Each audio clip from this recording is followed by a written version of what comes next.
All right, guys, so here we are. I want to show you my client, Sam. Now, this right here was 9 weeks, and we did a body recomposition, aesthetic recomposition protocol, basically.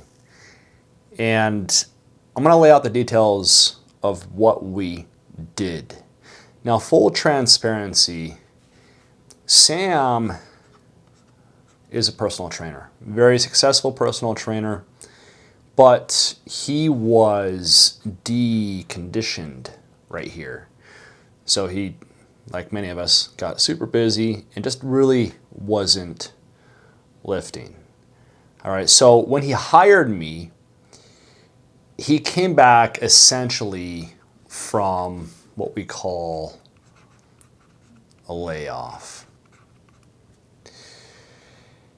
And that makes recomposition a lot easier, period, right? Like it's just, there's a lot of muscle memory there. So he had it. It was there. It was just hiding.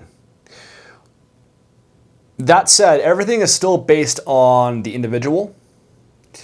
And the most important thing is that we adjust according to the response. And all good coaches do this. If they're a good coach, this is how they train. This is how they coach people. They adjust the training and the nutrition based off of the response. And this is why everyone literally can benefit from coaching, right? Because the information's out there, guys. I'm giving you information. You can copy this whole thing. You can ask ChatGPT, Skynet, whatever, right? Go on Google, your favorite drug fluencer, whoever you follow, right? Hopefully, none of that stupid drug bullshit, but hopefully you get solid information from the natural coaches out there. The information's out there. It's not an information problem. This is a coaching problem. This is a mentorship problem. This is an accountability problem. Okay, so I'm going to show you what we did, and you can do the exact same thing, but it almost kind of just doesn't really matter because what I did with Sam was based off of his response on basically it was a bi-weekly basis. Of course, the coaching is, I keep in touch with my clients all the time, but we adjust things based off of what happens to the body. The body recomposition is done successfully when you do this. And all good coaches know this, whether they're a natty coach or a druggy coach, right? So everybody can benefit from coaching. So I urge you to check out the top link in the description. It goes to my Natty Aesthetics program. We lose fat, build muscle, just like this. We recomp the body in a very nice aesthetic, have this aesthetic look versus this, let's get as big as possible. Let's have a bunch of acne and a bloated look, right? So it's all natural, it's all drug-free. And, as natties, we can't even get that big anyway. So check that out, top link in the descript.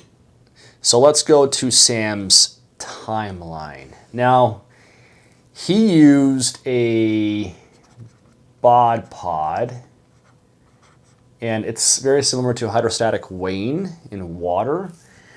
It's comparable body fat measurement. And there's lots of different ways to do this. The easiest way, of course, is through an impedance. So you can do a handheld, they have scales now, and that has electrical impulses that go through the body and it routes it back and it gives you basically a body fat percentage. But he used a bod pod, which is a bit more accurate than this impedance right here. And so on 10-2, he was 192 pounds, sitting around 15% body fat, okay? And then on 10/30, he was 179, and he was sitting at 12%. And I don't have a picture for that. We don't have a picture for that. And 12/1, he was at the end 175 pounds at around 10% body fat. And that's what this is right here. Okay. Now, I'm not saying this is exactly accurate. Okay, so I know I'm going to have some cock munchers in the comments saying, well, this is not actually 15%. This is actually like 18. And oh, this is like, it's not 10%. That's more like 12, like whatever, okay? So all of these body fat tools can be off. And an impedance, they could be 5% off, but nothing is really even accurate. The DEXA scan, I guess, is the most accurate, gold standard, but I mean, we don't use it for accuracy. We use it for, we have a number that a baseline number, and then we see the pattern based off of the tool. We use the exact same tool, and then we measure again with that same tool. Whether it's the same body fat tool or scale, right? The scale at the doctor's office is going to be different than the home scale. So you want to compare those two scales to each other. They're not going to be calibrated the same.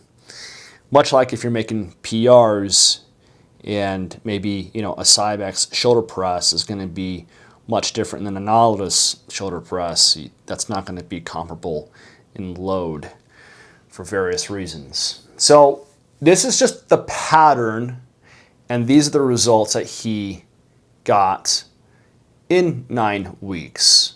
All right, so as far as body fat percentage, he's in those realms. Scale, of course, it measured everything, right? So this is the timeline for Sam here from 10/2 to 12/1, just so you have a good idea of what this is. And this one right here, again, is 12/2, and this one is 12/1. So month 1 training, this is what we did. We did 5 days per week in month 1. Now we did an upper and lower split, and we added a designated chest and shoulder, and I believe that was at his request. So we had Monday was upper, Tuesday was lower, Wednesday was upper again, Thursday was lower. Keep pushing this thing on the side of the pan. I don't want to keep pushing it. So here was chest and shoulder. So we put that on the Friday. And that was our priority muscle groups that we wanted to focus on during our 2 months here. So we devoted more volume to chest and shoulders. There was also a lot of cardio in month 1. It was done every single day except for Sunday, because, you know, it's God's day. We don't do cardio on God's day. So we had 1 day of total rest. So he was training 5 days a week on weights. He was doing cardio daily except for Sunday. So Sunday was a complete rest. So he was doing cardio 6 days a week. We don't have the records. He might, but I don't have those cardio records, so I can't say what he was doing. But I remember that in month 1, we threw it up there. It was pretty high. So month 1 of training, this is what we did. This is the layout. In terms of, so the frequency. In terms of volume, again, I don't know exactly what the volume was per muscle group, but chest and shoulder was higher. So month 1 dieting was pretty radical. Okay, it was extreme calorie deficit. So on the weekday,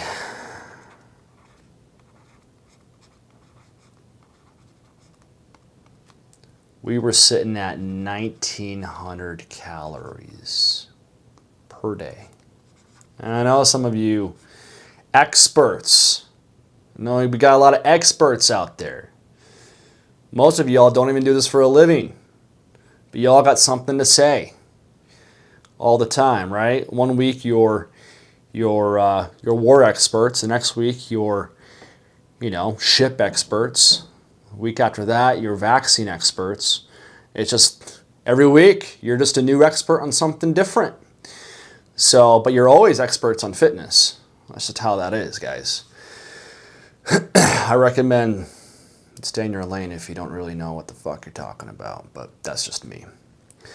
So I know some of the experts out there be like, oh my God, this is so low. This is crazy. It's not really that low, okay? But we were at 1,900 calories per day in month 1. So Monday through Friday. And the weekend, we actually bumped it up.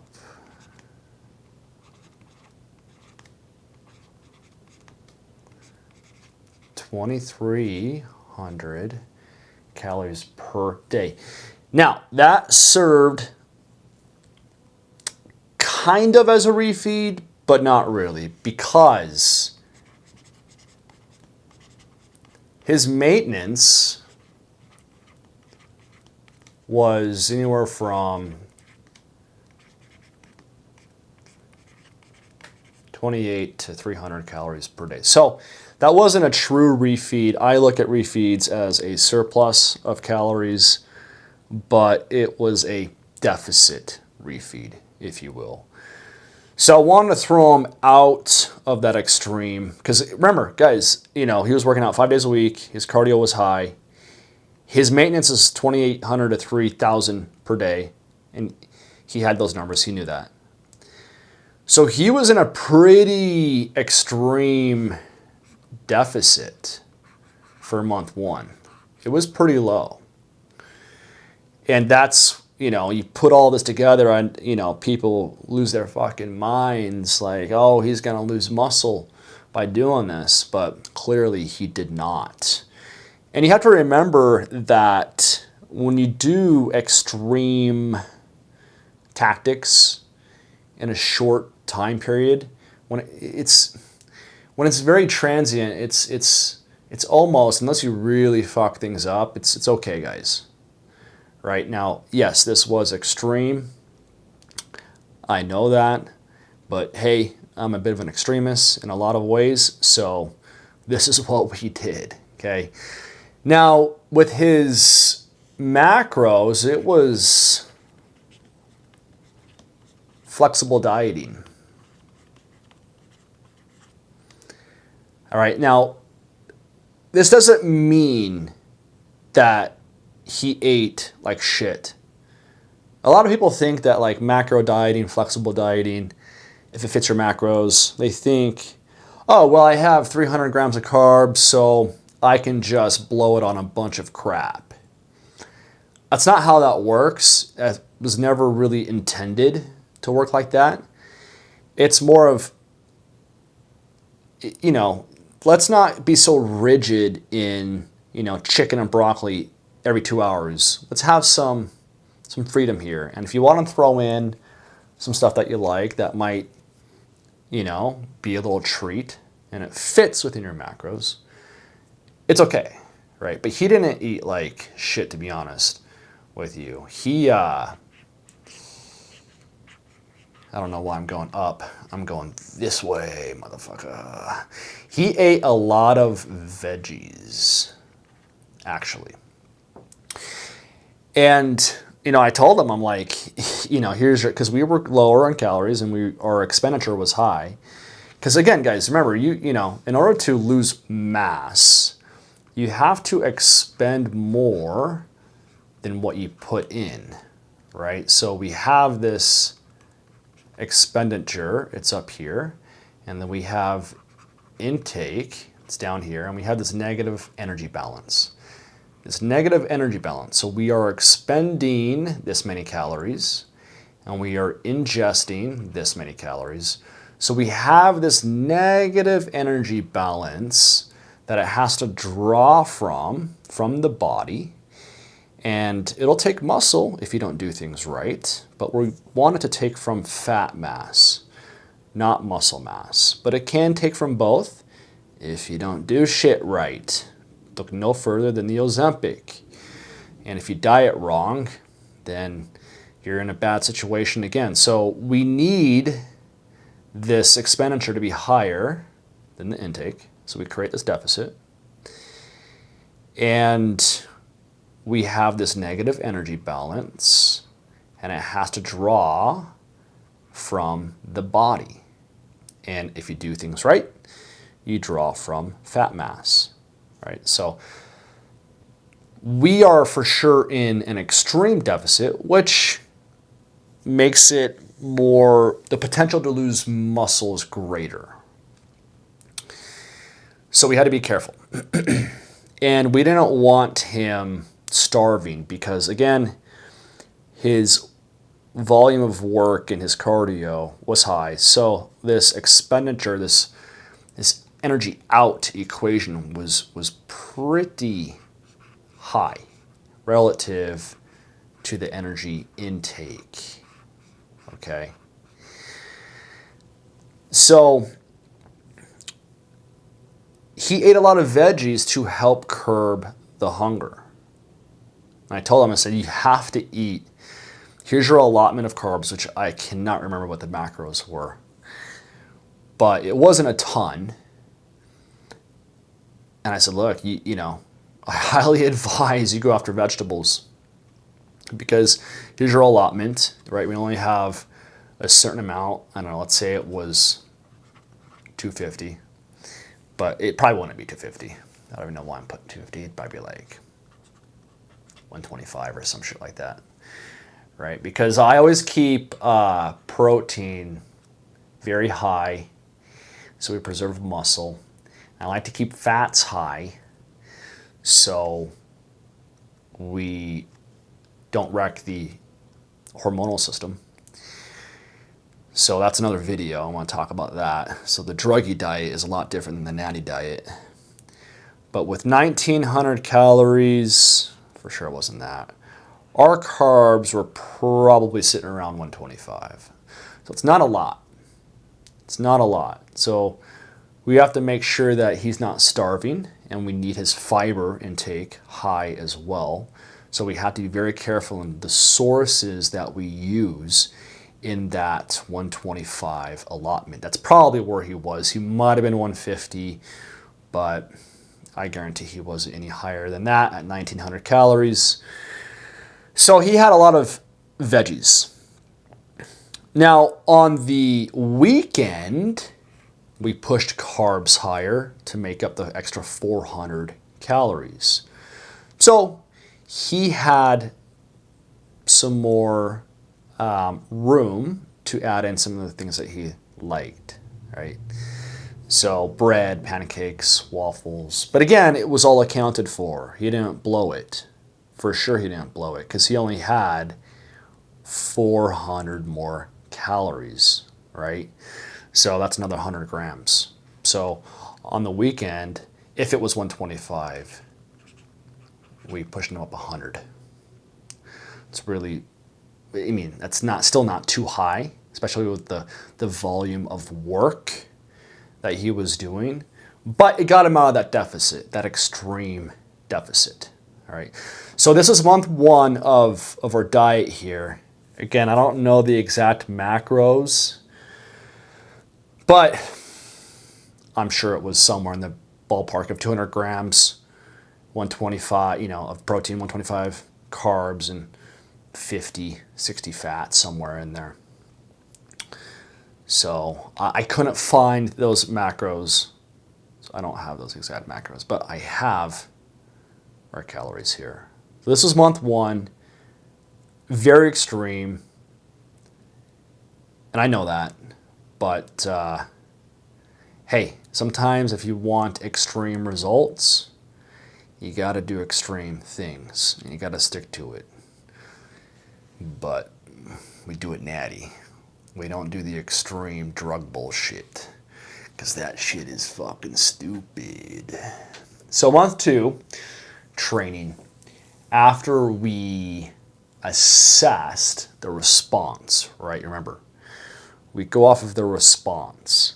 But I'm positive I was looking at everything week to week in month 1.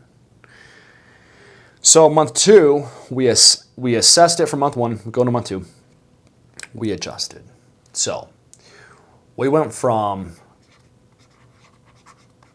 5 days a week to 3 days a week.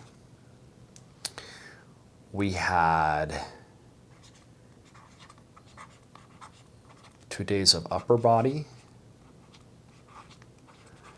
and 1 day of what? You guessed it. Fuck, goddamn, you're smart. Lower. So it looked like this. Monday was upper. Tuesday was a rest. Wednesday was lower. Thursday was a rest. And Friday was the upper body. Okay. Very simple layout here. And some might even look at this and go, oh God, he's gonna lose muscle on this, But he didn't. We backed off on training because we needed the recovery. We blasted everything in month 1, and he responded in that first month. Because remember, he went from,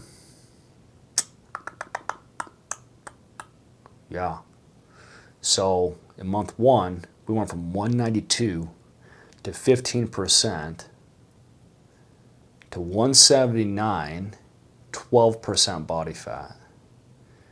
It was drastic. But that's the result that we got.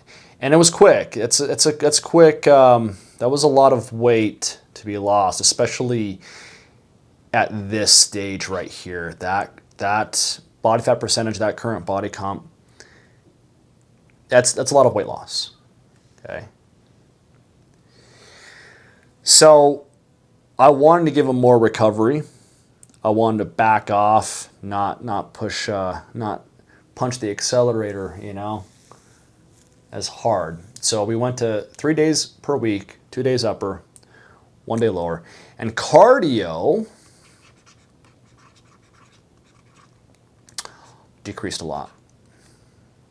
In fact, he even said that there were days that he skipped it. I didn't know that. Motherfucker was cheating on his training. I'll be damned. And some days he just did less. So either he just didn't even do it, or he just did less. So he wasn't listening to his coach. But it all worked out, right? And this, doing less cardio in general, skipping days, it buffered it for the recovery anyway, right? So this was, again, month 2 training, 5 days to 3 days, upper, lower, upper. And it was still an emphasis on chest and shoulders. So the volume was still higher on the Monday and the Friday for those 2 muscle groups. And we backed off volume on other muscle groups. Now, month 2 of dieting was also a bit different.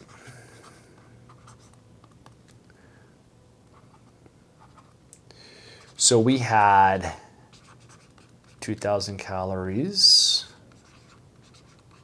per day on the weekday. So we went from 1,900 to 2,000.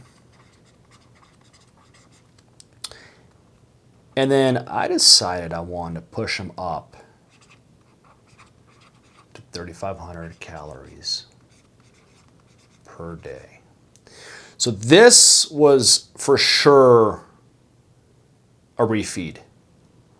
Now, it wasn't crazy high, because remember, his maintenance was 28 to 3,000. Of course, that changes as you drop weight. As you drop fat and you drop weight in general, your metabolic rate drops because you have less weight to carry around. So he was in a surplus, but overall, he was surplus for those 2 days, right? But overall, he was still in a slight deficit. Okay, because he's still at 2,000 calories a day, right? So he's probably hovering at a maintenance to a slight deficit. I think that's what it was. That's what we calculated it as. So we really went aggressive on the fat loss in month 1, and then we merged into a more body recomposition, so maintenance to deficit. Now, in both months, we kept protein and fats static, and like I mentioned, we adjusted the carbs. And that's how I kind of like to do things. We keep protein in a surplus. We keep fats high-ish. High compared to what the druggies do. They drop fats super low and push carbs, because they keep protein high too. But they push carbs high. And then we adjust carbs up and down based off of where our calories are, right? So we keep protein static, surplus static, that doesn't move. We keep fats high, static, doesn't move. And then we adjust carbs up and down based off of where our calories are, what we're doing, okay? So if we drop it down, we adjust carbs down. If we go higher, we adjust carbs higher. Now, so again, we did some refeeding. So those 2 days on month 2, on the weekend, served as a refeed. Now, these are really good for you the leaner you get. And of course, he was getting leaner. He went from 15% to 12. It was 192 to 179, right? So he was getting leaner.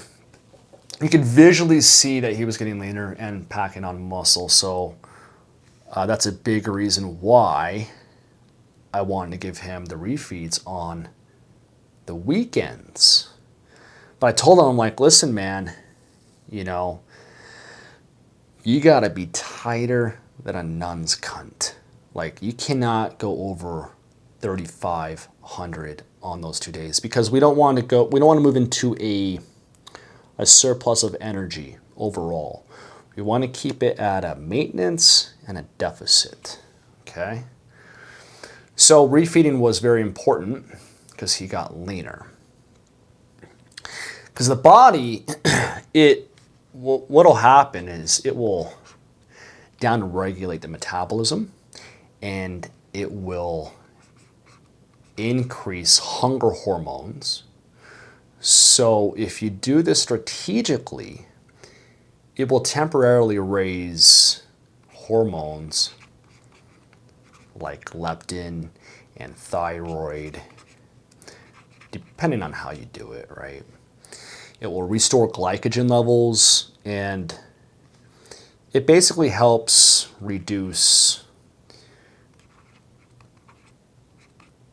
diet fatigue, okay? And that's important.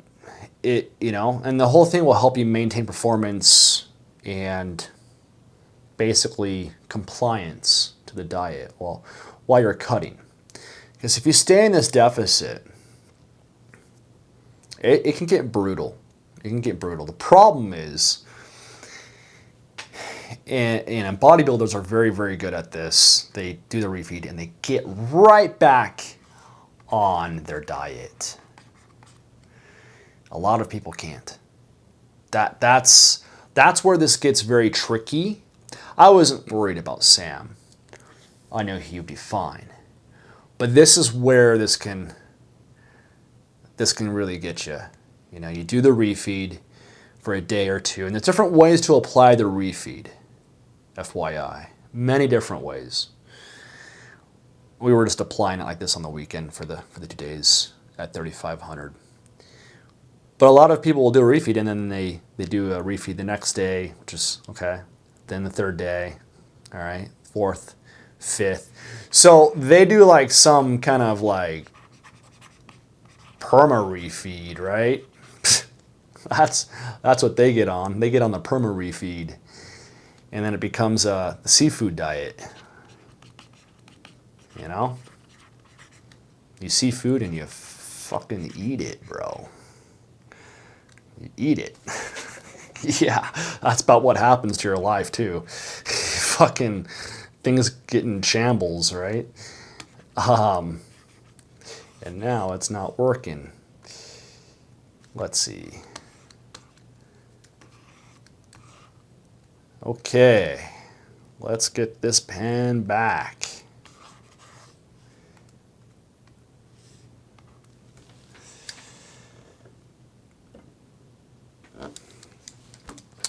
Okay, we are back. Where was I? Yeah, it was a total accident that happened, but that's what happens. Perma refeed, seafood diet, done. You're fucked, and not in a good way. So, okay. Yeah, until we popped calories up on weekends, 3,500 calories. So that was for sure a refeed for him because he was in a surplus because his maintenance is 28 to 3,000, but of course probably 2,800 because he was getting leaner and lighter. Now, this cut also landed on Thanksgiving.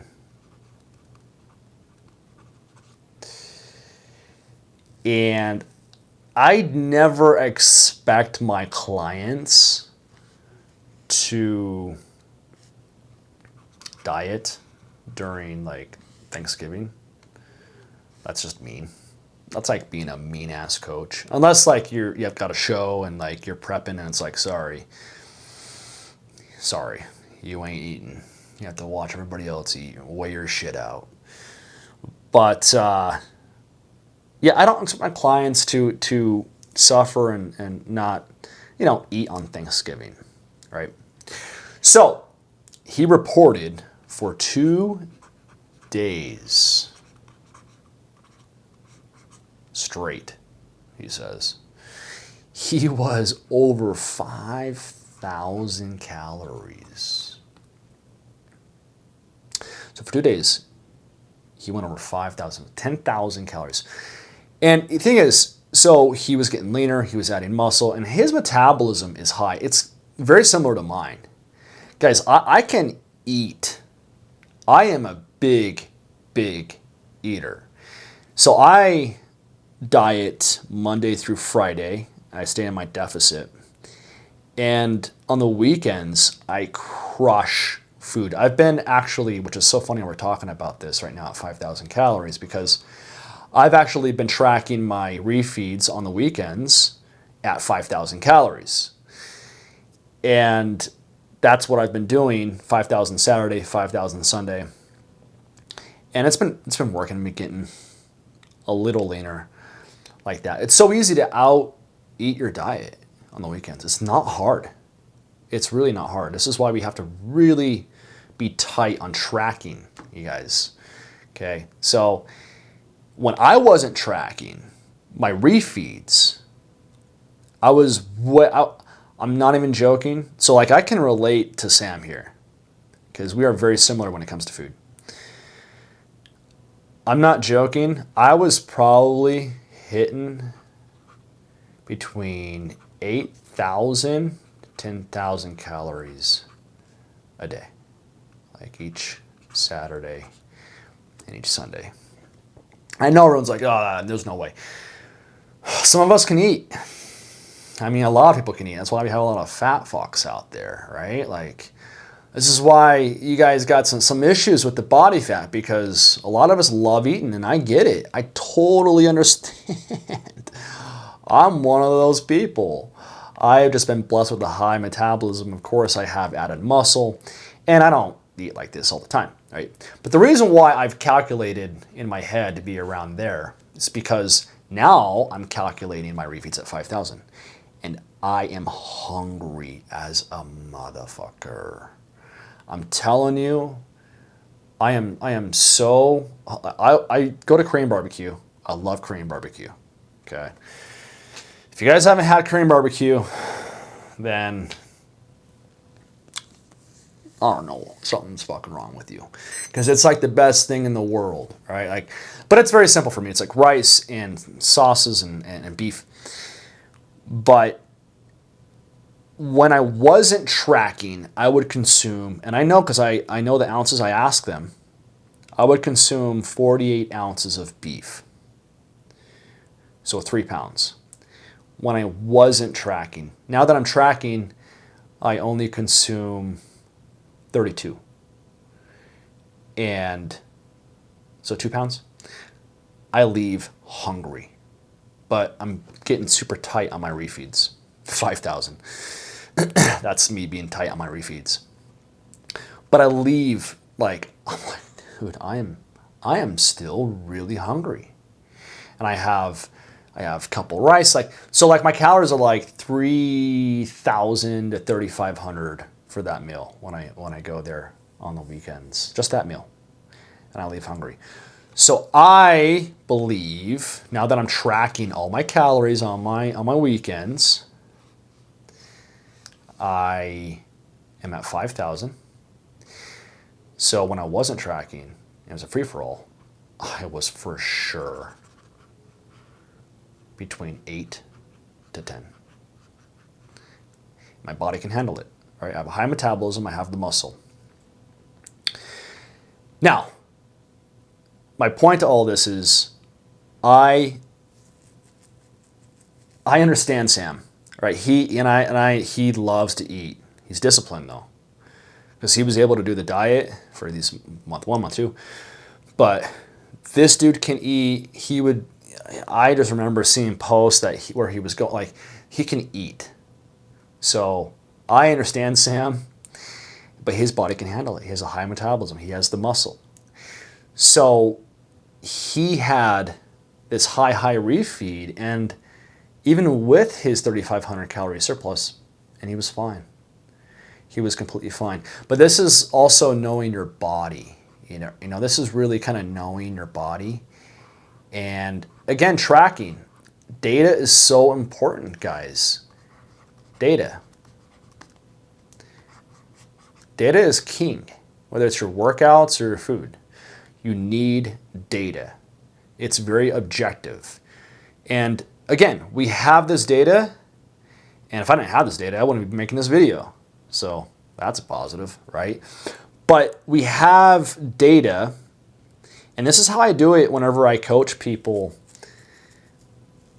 I have spreadsheets and we track literally everything because I want to see the response. That way I can adjust what we do, whether that be week. Well, I do it week to week. I adjust with food primarily what my clients do week to week. So we have data input, I see it, we see what happened with the body, we adjust, and we tailor it, right? So that's good coaching, guys. But anyway, so he was month 2, he was refeeding. He was for sure refeeding. He would do the weekends at 35, and then of course Thanksgiving over 5,000. Who knows? He just told me he had over 5,000 calories. I don't even think he tracked it, to be honest with you. So he could have been 7, 8, 9, 10,000. He probably was. Knowing how much that boy can eat, I wouldn't be surprised if he was crushing 8 to 10 for those 2 days straight. But the key, guys, is to get right back on the fucking diet and not go to the perma-refeed diet. Okay, like that's the key here. You can implement these refeeds and track it so you see what happens to your weight. What were the food sources? How much weight did you gain? A lot of it's going to be water weight. Some of it's going to be fat, especially if you're in a surplus. A lot of it's going to, not a lot of it, but it's depending on the surplus, but you're going to have some fat gain. A lot of it's going to be water gain. How quickly does the water drop off? How do you look visually? This is all data. Track all of this so you have a good idea of how you respond, right? But the key is you get right back on the diet. And that's where people screw up. They stay on the perma-refeed, and it's very hard for them to get back on it. And if they don't have a coach, it becomes even harder. Unless you're like a hardcore into this lifestyle bodybuilder, it's very difficult for people to get back on the diet if they don't have a coach. And even if you have a coach, sometimes it's hard to reel people back in. So you got to be very careful with refeeds.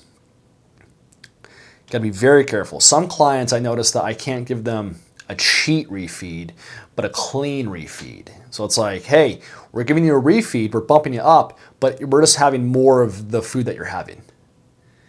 And that wasn't the case with Sam, because he could handle it, but it depends on the client. Now, guys, Sam's training was tailored to him. You can copy this. Go ahead. Copy what he did.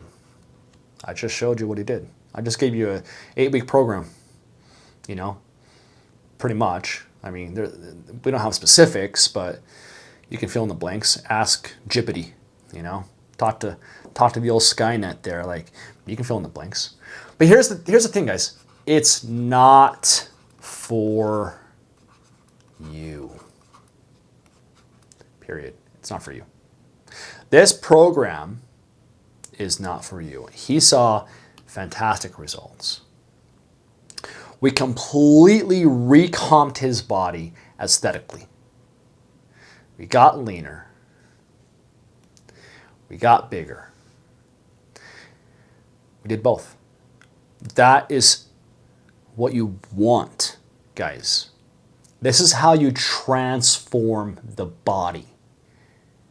You lose fat and you gain muscle at the same time. Now, again, he was coming back from a layoff, but it's comparable to being a beginner. If you're a beginner and you're brand new to this, I'm not saying you can look like him, but you can lose fat and gain muscle simultaneously if you do things right. You have to do things right. And if you're natural, you have to be more strategic. You cannot make the errors like these druggies are making. They have the drugs so they can make more errors with training and nutrition. When you're natural, you can't. All right, so the program design has to be really good, and it has to be tailored to you and your circumstances and everything you got going on.